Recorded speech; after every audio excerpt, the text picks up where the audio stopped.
Let me talk about a kind of probability distribution, a special probability distribution. You will find it in the assignment also, that probably in question number 3, as per our assignment, I'm talking question number 3.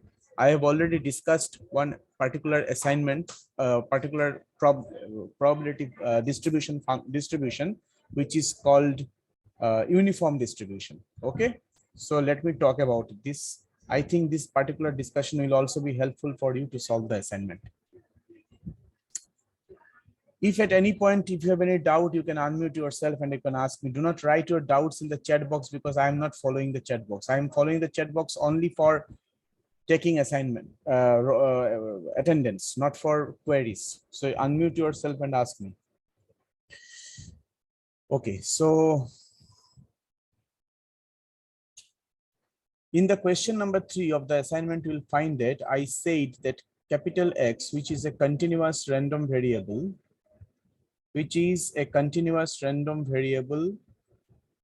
is said to follow a rectangular distribution,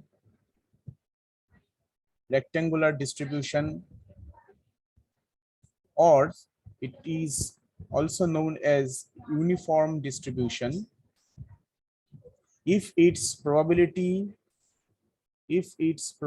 density function is of the form fx is equal to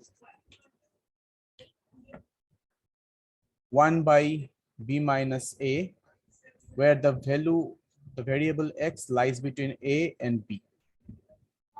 This is the interval, and if x falls outside this limit, that means if x is either less than a or x is greater than b, in that case the probability function gives you the value 0. This is the meaning of this. Now in the question, I asked you to find out the expectation of this random variable, where I have already provided the formula of expectation, and you already know this, that it is nothing but the integration over all possible values of x over the defined range of x, and each of these and the variable x will be multiplied by the function and will be integrated. And another particular formula that I have provided is the following, that for n greater than 0, n is a positive integer, this quantity is calculated as follows, and and consequently the variance of the random variable is given by the formula ex square minus ex whole square. Now you have got all the spices, and you have to prepare the food, and you have to find out what is the form of this particular variables. What is the form of this particular expressions? If capital X is the uniform distribution, then what is the mean of x? Because you know expectation of x is called the mean of x. And what is the variance of x? V stands for variance. There are many new students, for them I am writing. Just go through my previous videos, you will understand everything. Now I am giving you the results of these particular expressions already, because right now I'm going to show you the application of the uniform distribution. So for that application, you need the result. So if you calculate according to my formula that I have given you, then you will find that for a continuous random variable which is uniform, the expectation of x is given by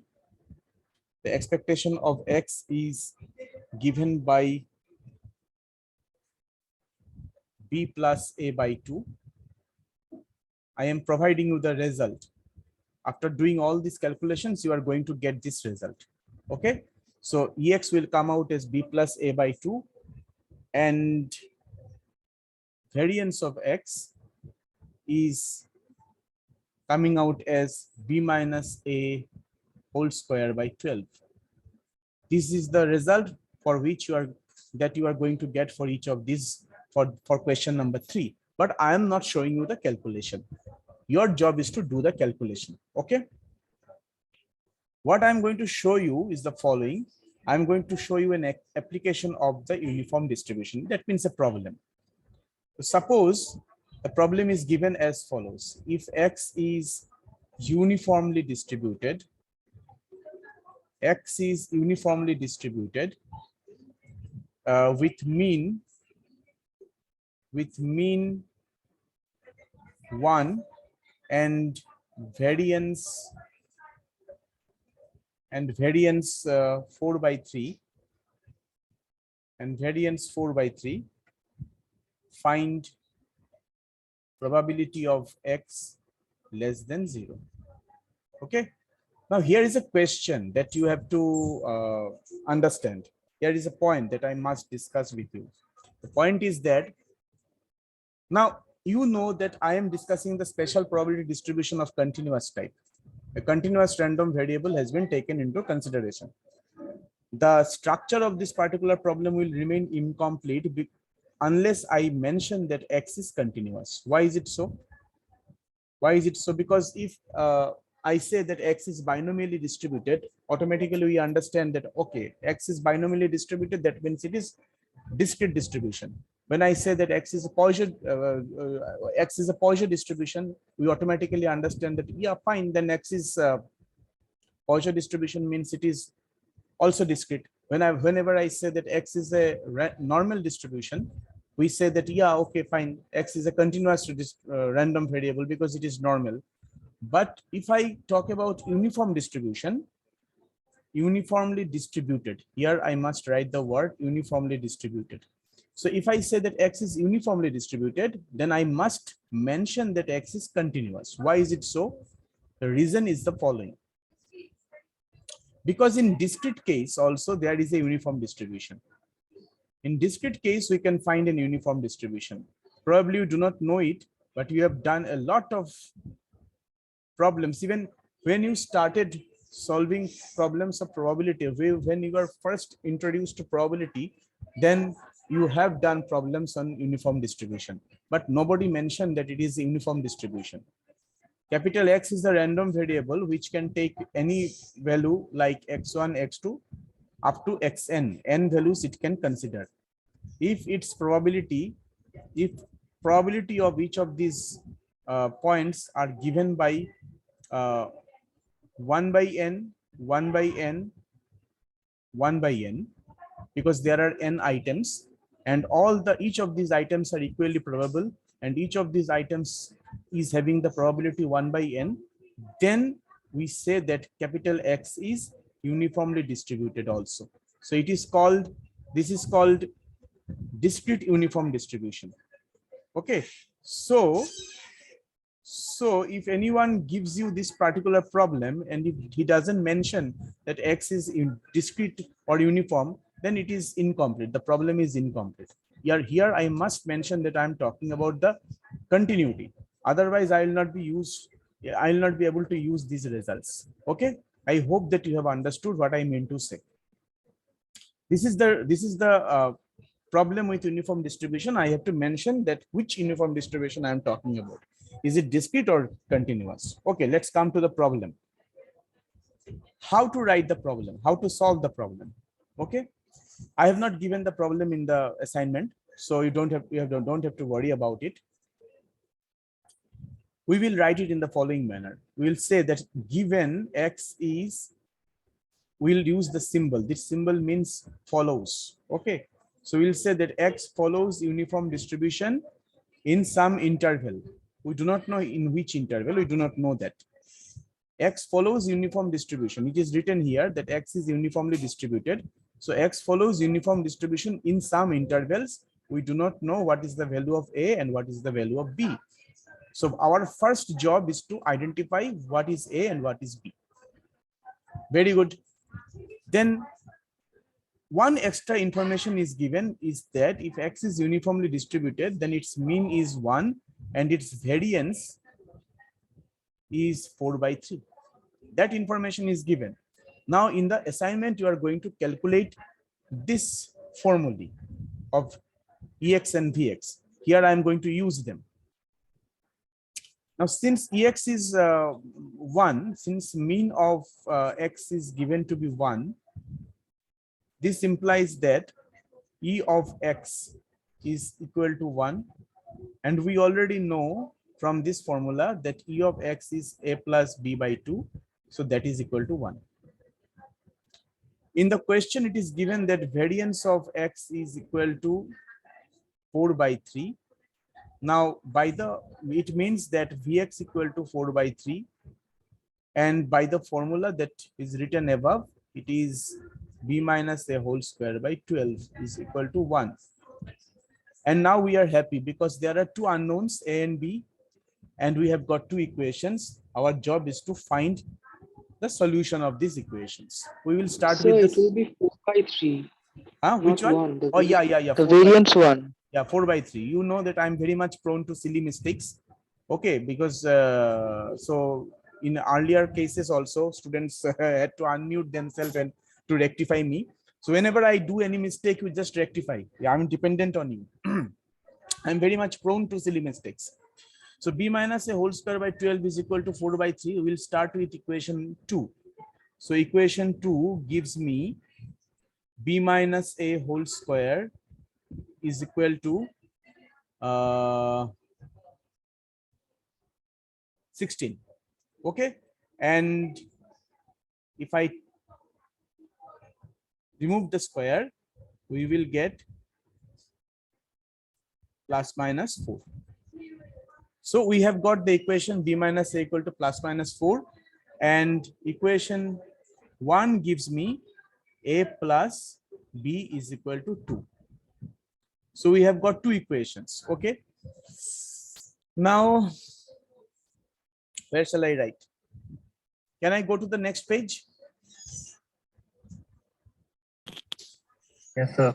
Yeah, you Yes, take the sir. students who are slow, you just take the screenshot. So I am moving on to the next page. Before the class ends, I'll again come back to this particular page to, if anybody misses anything, then they can write it. This page number 1. Take the screenshot of this. And also this particular session is getting recorded, so don't worry about it. Now, we have got two set of equations. One is a plus b by 2. Another is b minus a is equal to 4. Another set of equation that we have got is a plus b equal to 2 and b minus a is equal to minus 4. Now our job is to solve these. Our job is to solve this equation. Okay. So first of all, I shall ask you to solve this equation and tell me what is the value of a and b. And then you solve this equation and tell me what is the value of a and b. I'm waiting for the answer. Because for b minus a, we have got two choices. Because b minus a is plus minus 4. A plus b equal to 2, that is fixed. So we'll take b minus a to be 4. And we'll pair it with a plus b by 2, a plus b equal to 2. And then we'll take b minus a equal to minus 4. And we'll pair it with a plus b equal to 2. So two sets of equation solutions will come. And tell me for this, what are the values of a and b? So A is -1 and B is 3. And for this set, what is the value of a and b? 3, So here minus 1, B sir. is -1 and A is 3. Okay, just a minute. Here b is -1 and a is 3, isn't Yes, it? sir. Okay. Now you carefully observe that whenever I wrote the probability function, I'm again writing it over here. I said that fx is given by the expression 1 by b minus a and 0. 0 is for this region, some regions where the probabilities are not coming, and we are interested in this particular region actually, that x is lying between a and b. This, if I carefully look at this expression, it is automatically implied that this is the lower limit and this is the upper limit. So this implies that your a must be less than b. Here, if I look at this particular solution, this is being satisfied. But if I look at this solution, this is not being satisfied. So obviously we shall reject this solution. We will reject this solution. This is not our valid solution because of this definition. We will stick to it. Therefore, we will conclude that our a equal to -3 and b, a equal to -1 and b equal to 3. And then we write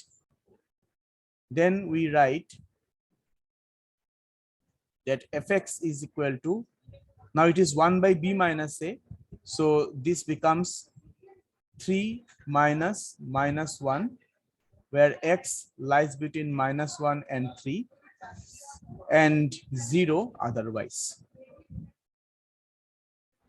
That is 1 by 4 for x lying between -1 and 3 and 0 otherwise.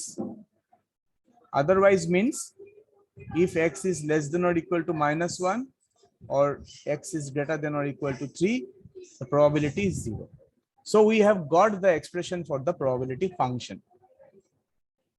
In the problem, we have been asked to calculate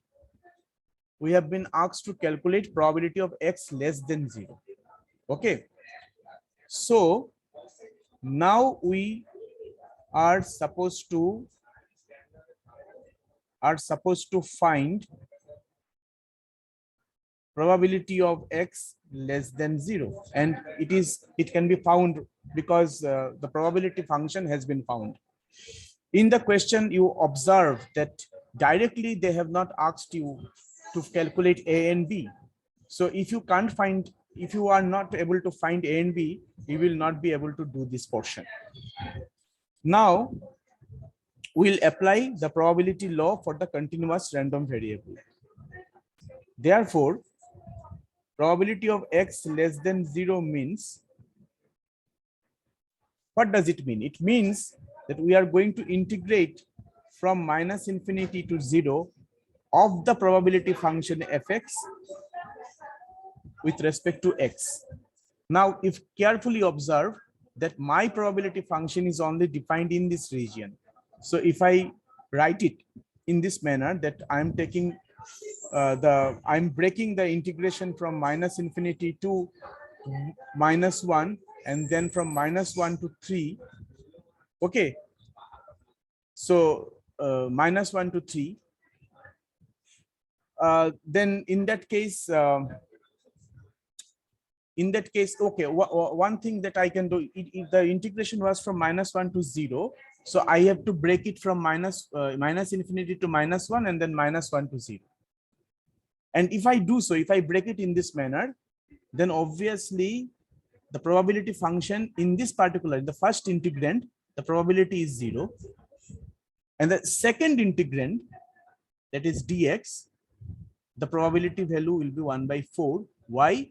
Because as -1 to 0, this closed interval is a sub interval of -1 to 3. So if the probability function is valid in the superset, the probability function is valid in the subset also.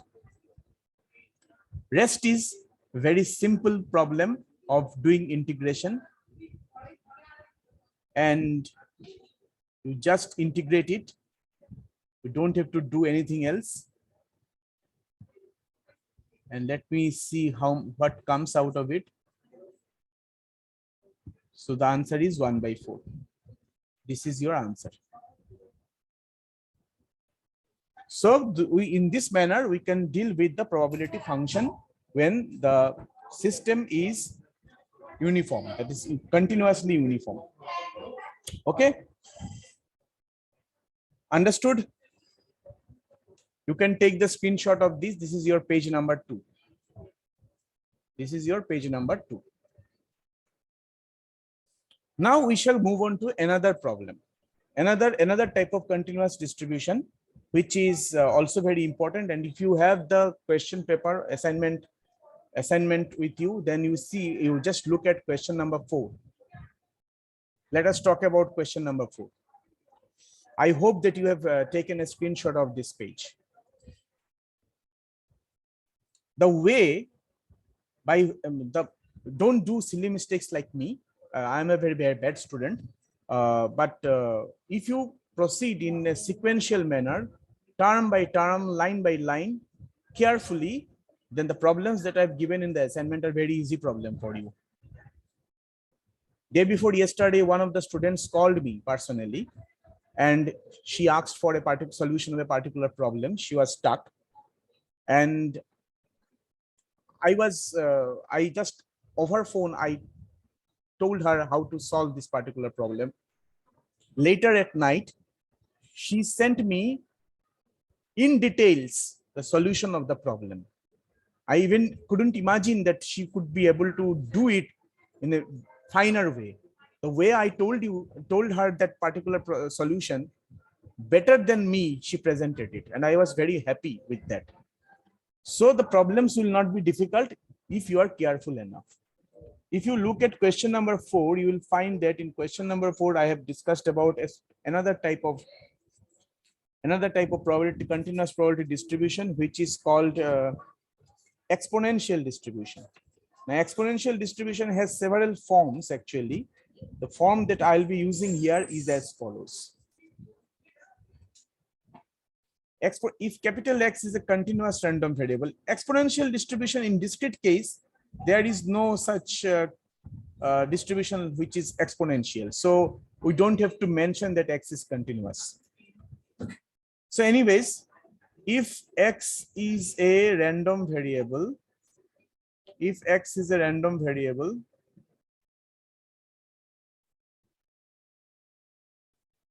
whose probability density function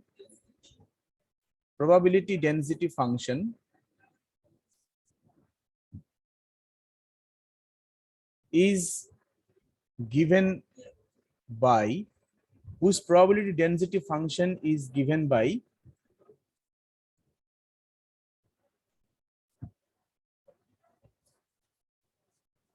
fx. Sometimes in some books you will find that they also write it as follows. They write theta also. What does it mean actually? Whenever we write the probability mass function for the binomial distribution, we wrote it in the following manner, isn't it? Px equal to ncx, p to the power x, q to the power n minus x. Instead of writing instead of denoting this probability mass function in this way, someone can also write it in the following manner also. Put a semicolon here. They can write it n and p. That means I am specifying the parameter. Poisson distribution can be written in the following manner. Lambda, or it can simply be, you can simply write px, which is e to the power minus lambda, lambda to the power x by x factorial. Normal distribution can be written in the following manner.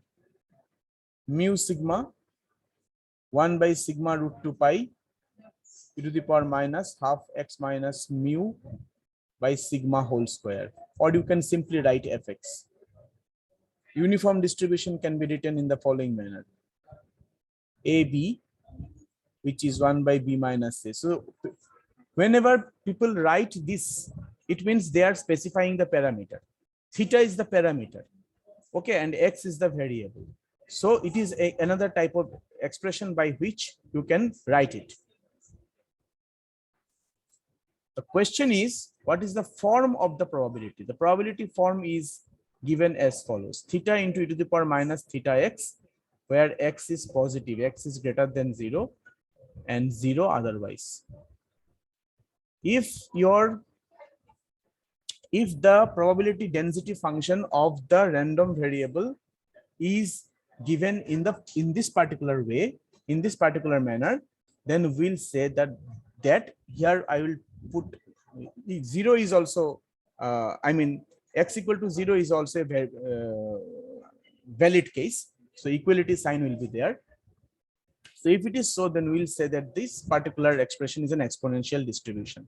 Now exponential distribution is can be expressed in various other ways.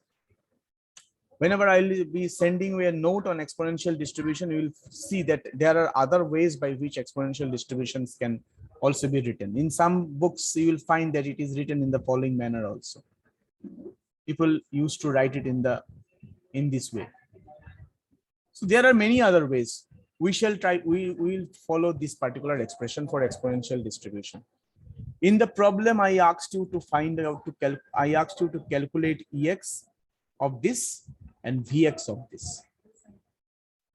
That you need to find out using the definition. I am providing you the answer. For exponential distribution, Ex will come out as 1 by theta, Vx will come out as 1 by theta square. These are the results that you are going to find out. Okay. I am going to show you a problem, which is the application of the exponential distribution. The problem is as follows. Let me write the question from the book. First of all, it will take some time. Suppose that during rainy season on a tropical island,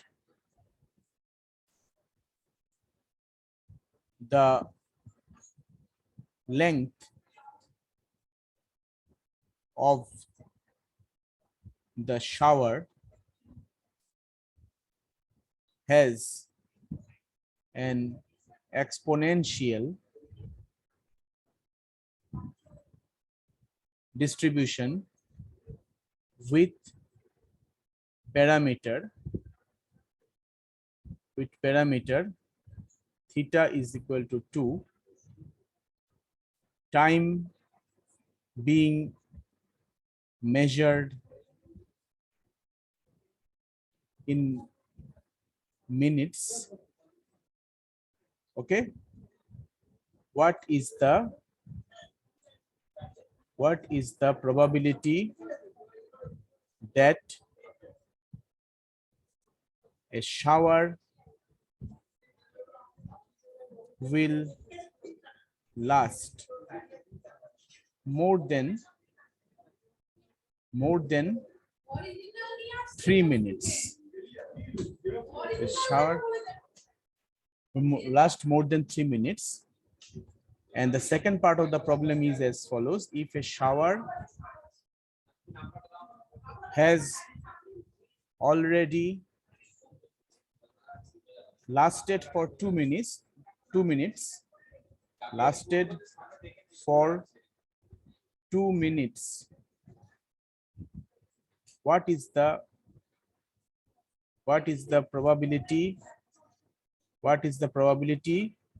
that it will last for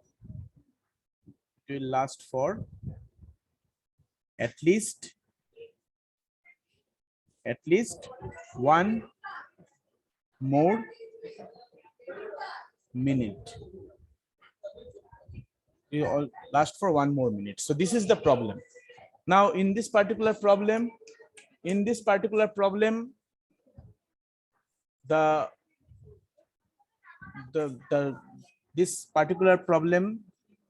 random variable is the length of the rain. Length of the shower is the random variable. So it is your X.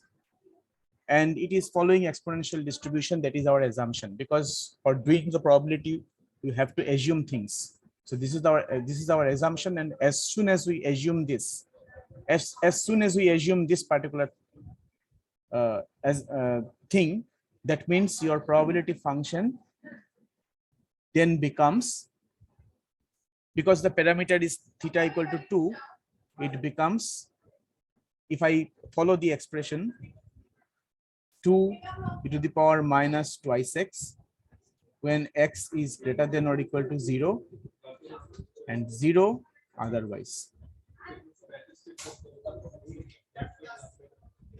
Okay, so this is the probability function that we have observed over here. Our next job is to find what is the probability that the shower will last for more than 3 minutes. Now you have to mention here that the random variable x is actually denoting the shower length in minutes. And according to the problem, for first part of the problem, this is going to be probability of that we are supposed to find.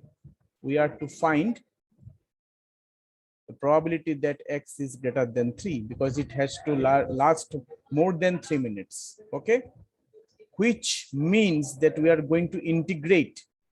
We are going to integrate this particular expression, this particular function fx from 3 to infinite. Our function fx, which is 2 e to the power minus twice x, is valid for all non-negative values of x and 0 otherwise. So obviously for x 3 to infinity means, this means that x is taking value more than 3. So obviously this region x greater than 3 is a sub-region of this, and therefore the probability function will be valid here also. So we are going to integrate the function 2 e to the power minus twice x dx. Now you integrate, put the values and tell me how much is coming for this particular expression. Meanwhile, let me talk about the second part of the problem. The second part of the problem, if you quite carefully observe, talks about some condition. Now it is asking you to find out what is the probability that the shower will last for at least one more minute if it has already lasted for 2 minutes. Okay, so actually we are interested in finding the conditional probability over here. Have you got the expression for this particular probability? How much probability is coming for this expression? The first part of the problem, how much is coming? So 1 by e to the power 6. Yeah, right. 1 by e to the power 6. Or you can write e to the power minus 6. If you want, you can calculate this. If you want, you can find the value from using the calculator. Otherwise, leave it. Now, we are interested in the second part of the problem. The probability that the shower will last for at least one more minute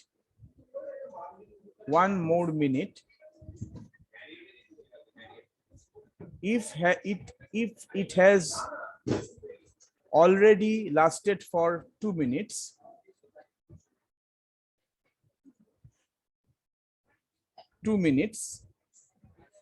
Is given by this expression, probability of x greater than 1, greater than or equal to 1, given that x has lasted for 2 minutes.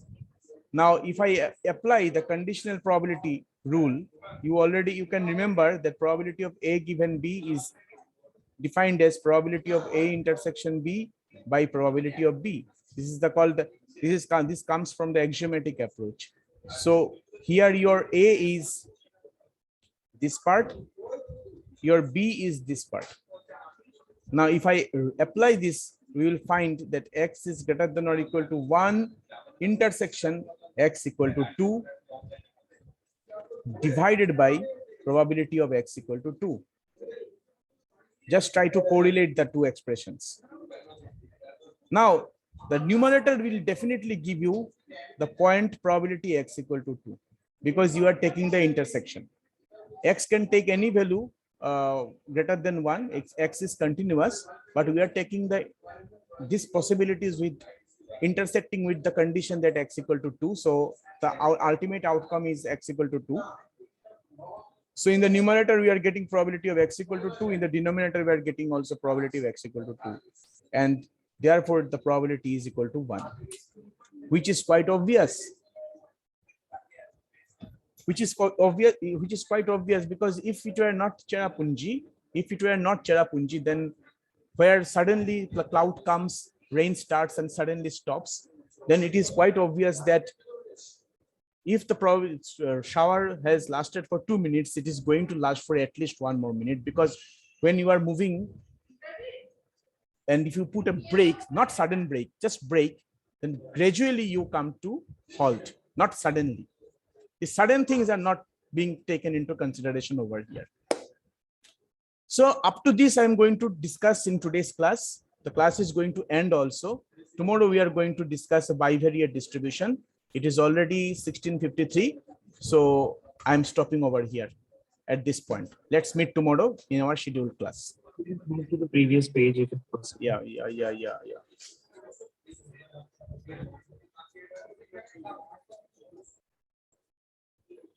Take a screenshot.